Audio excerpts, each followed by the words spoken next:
Uno mania so to more force abre need to do what about pa do me no where ye Asempa 94.7 Jumadia ya to ni say kanawu esan say ensemfon eye hin Asempa Fm asem ha ya ka wo de honhon sa na wawu asai kwa enne enkomo ben na mpese yedi nkomo afa eye yenuanu mo akuma ase amofo se omuhia omu nyina no eye Nigeria fo ewa kurom hanti na ma hia wom na wom di eja atoto nkrofo store mu esese nkrofo niema eye me the pass the Association of Garages omo baba condemn sa inhuman this crazy act of our brothers in Kumasi share eye me the Asempa ni focus say ya chire obi na wadi bone a yamfa ni din amone kwadu yamfa ni kro amone kwadu.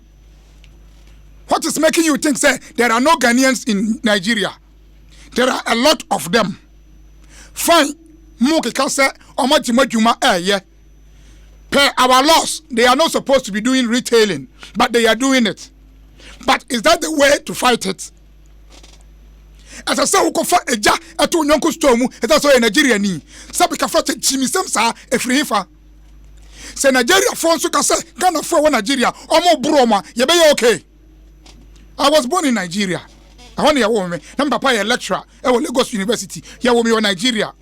Monko etam ye de me ba ha. Taman tokwa esi Nigeria. Omo buru Ghana fo no ene de me ba ye.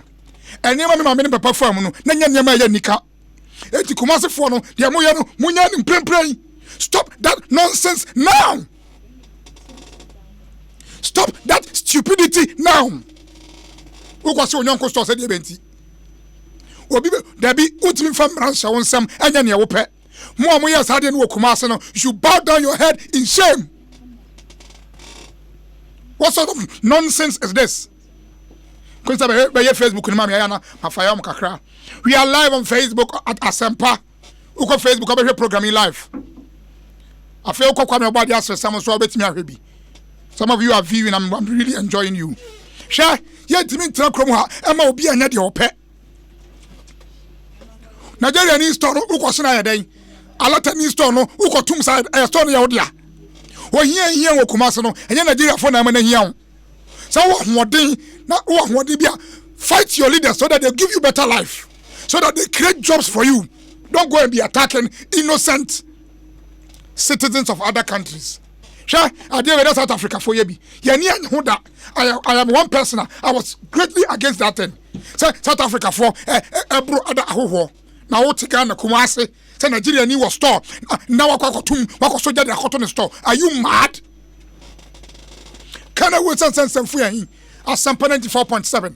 Midini kwame your body the man in the building. Warriors here. And some fool eye hint ye beka ne. Sadie we ema ebi nsi o ba bia biem. Mo amoya sade no Kumasi no you are a disgrace to the country Ghana. You should bow down your head in shame. I watched some of the pictures. Enya nika. Look at this. Enya nika. Huh? Oh, synchro stores. It's also why in Nigeria ni. What is wrong with you? Huh? More synchro as to short time. Akwa because or the quota and the nim and the business and num. Idiot. You don't have sense. What you say? Ghana National Association of Garages. Ashanti Region Chairman no. If na na osebo nsu. Munya no mame ne nkasa. Nana me pacho good afternoon. Hello. Hello, good afternoon. Good afternoon, Ohene. E pacho Mr. Nana osebo nsu ni ana. Bachane. Yo, Nana haya Asempa 94.7. Multimedia fruma ba kono no. Medi e de kwa me obade. Na enema bi ekoso Kumasi. Eye Ghana phobia say omo attack Nigeria for what ho asem. Me pacho an mate ho asem. Na ete sen. Ade na course ka kire. Menu amedase me tiatiefo nyina so. De be ne na ne be wo ha na Nigeria ni ba ko ene Ghana mpanimfo bi ba ya office beto ya nim se. Oni store boys bi abeto ahye no so abobbo na to ni store no munya dade.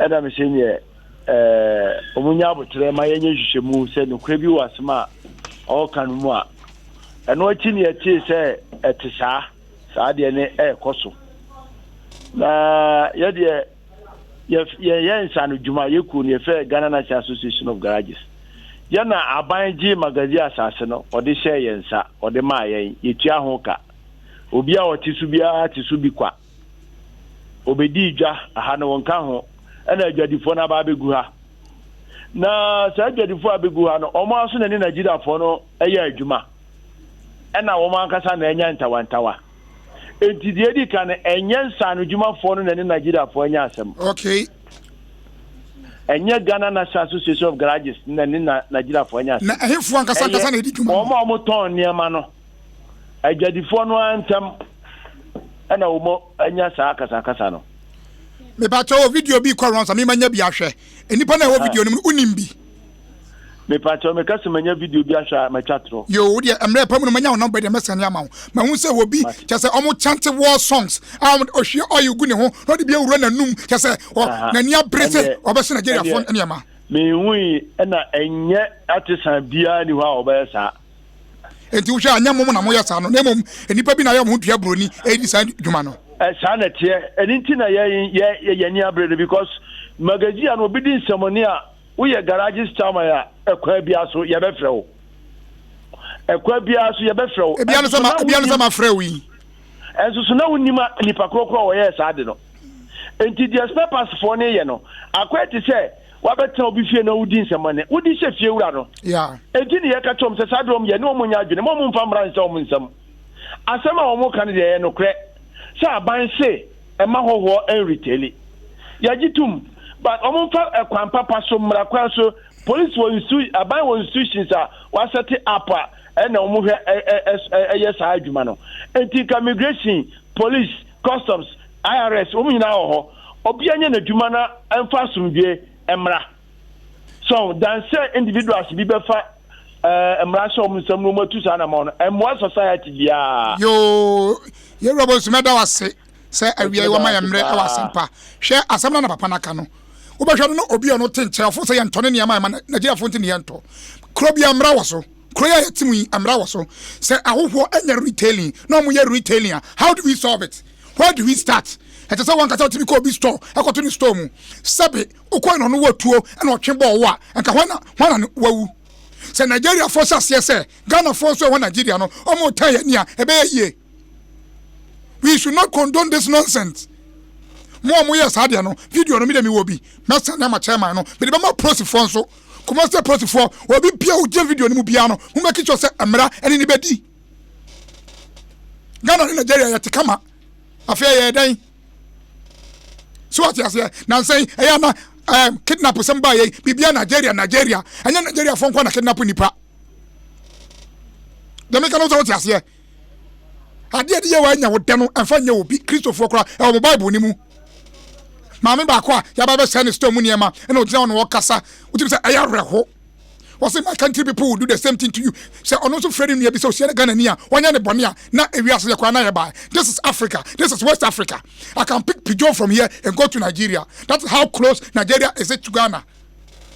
Munya sansamfo no a mudi ni kumase ho no Someone if to form futu ne mo nko se Nigeria for niema atoto mo storm no munya sansamfo no se wa asembia call to police station Swami police station wo ofori krom police station wo kuma se kwade the whole Ghana jama ho police for doors no call report they just say sansamfo niema 0302216545 uso bowram na koma mi di uso fo no betum me ba to me nya politics wa ha ama ye NDC MPP asem we say me dwaw and me buafu pa wo ba asamle da ho no count dey na ko 0302216546 hello lower radio no ma lower your radio for hello mbacho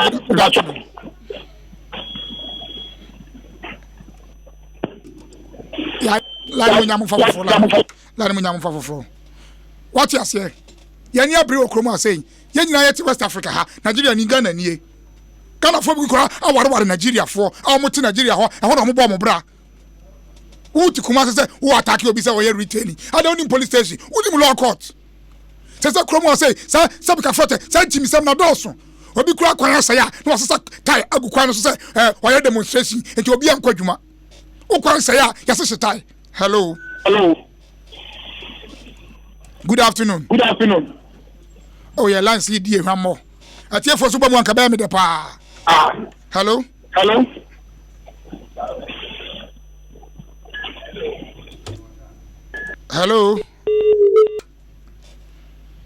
I am some home any mwame 0302216 friend yen komo friend yen kasa sadie mo bia nya bibie mu da matese ase enkrafo so e plan omo de no hello mother, good morning but good afternoon sorry, good afternoon asema wo ni abra wo studio ha wo kasa bibiri sa wo ti Ghana ha since when and I would say kidnapping e go to Ghana me ba chow satam na wo ya kwala na oil say oil aba Ghana sesa etu oil aba absent dey it is sin anya go to mo me some for Ghana ha there be obi ti studio mo mata tete ya ka bi anya ka sa so Asempa mo do Ghana e for mo do Ghana ha enti wan kasa ko hwe o mana no muna me leader mo ka leader no kwa mbe papa mo so mo ne gan ene na e bia na so mo de sa ade na so mo sa mo kwa pa na e don fa no make it say say na me MT not dump asa wa ka say o bet Ghana ni be take ko na Nigeria ko distance for no Ghana for bebre wo Nigeria akota Nigeria ko distance for o mo to no masa wo si Ghana what Ghana for mo Nigeria o mo distance for no ho and you know who see a team my some more than 1 year ni ye ti o mo ka ya Nigeria o success and my costo and 3 days I say me tie mo Asempa na oba won ni boyfriend na won ni kuti o mo ti me we put ni o girlfriend won the boy anim and some phone what you Ghana what is that me be Ghana na me say emra wa ha de me ka emra okruma ya ma mranya djuma ya ma mranya djuma for people from man o de ya pani for no that ya de ya kan ho no hwe ya is for people from man de me ka no nyante mase me kan tell say Nigeria for ya bone a ya mfa nche omo na mom emra okruma say let the laws work. You cannot take the laws into your own hands and do what you like. Hello. Maja.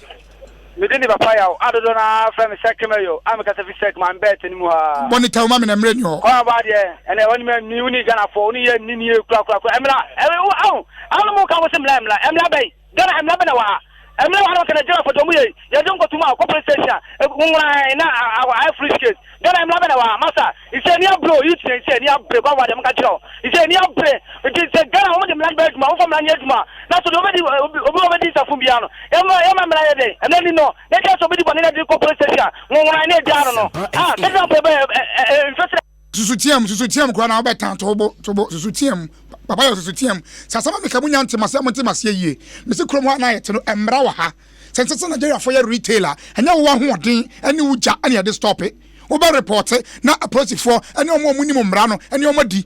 You have no right to enter into somebody's premises and cause mayhem. That is my point. Hello. It's a Homana article. What you say? Only right. Hello, Mbacho. Good afternoon. Good afternoon. Mbacho, I'm running to Yanko. Ayo, Ukraine niakano ne kwan so ano no. Na mum na wo say yenso yema ye ni da ho. Area mu aye wo no, e wo se ehu ye hu ne nyina ye kabom ne ye hwe area ne so. Police ni de ontumi hwe ba bia.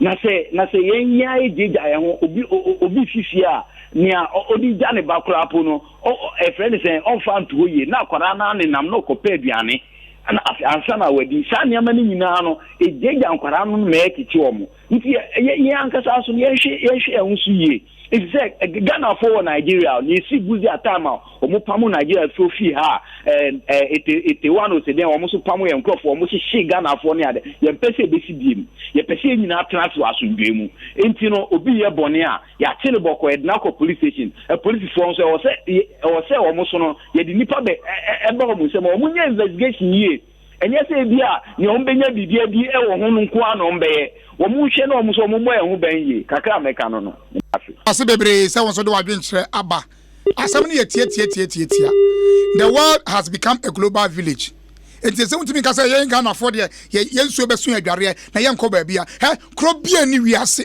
Ghana ni ho even Afghanistan. If you go to Afghanistan you see a Ghanaian there.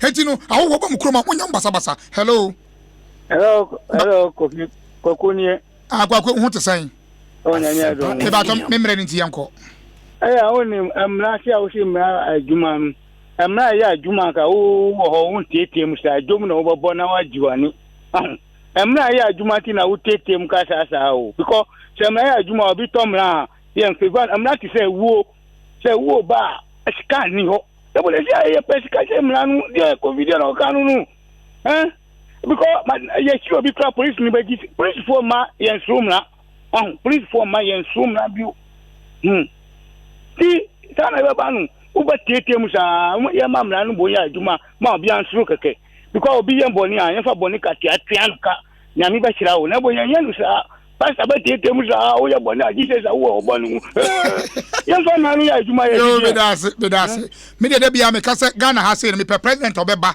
oba onya hwe onya kwan ozi school o ma Ghana mra nya adwuma ne yen se Ghana ensesa oba onya hwe school feeding obekura won twam o ma Ghana mra pe anya adwuma wo krom ha ne yen se Ghana ensesa enti 35 after 12 ya be fa bia kan wana me fa ngo ha ya e betime fa bia kan okay ene atiefo aha na me de dwumade ni besi me din ade kwa me obo ade dwumade ne friend kanawu Asempa 94.7 enti de meka nyina ne ochina yebeto asonso eno so enti se Nigeria fo na wa ha no metima ye de mo pe ochina so ye hwe Nigeria fo bia wokrom ha na mo de mra so mo sam eye de mo pe edisturbe eno so ho asem ye beka me da wase bebre se wutie me dia ne kwa me obo ade the man in the building see you tomorrow kanawu esanse nsemfo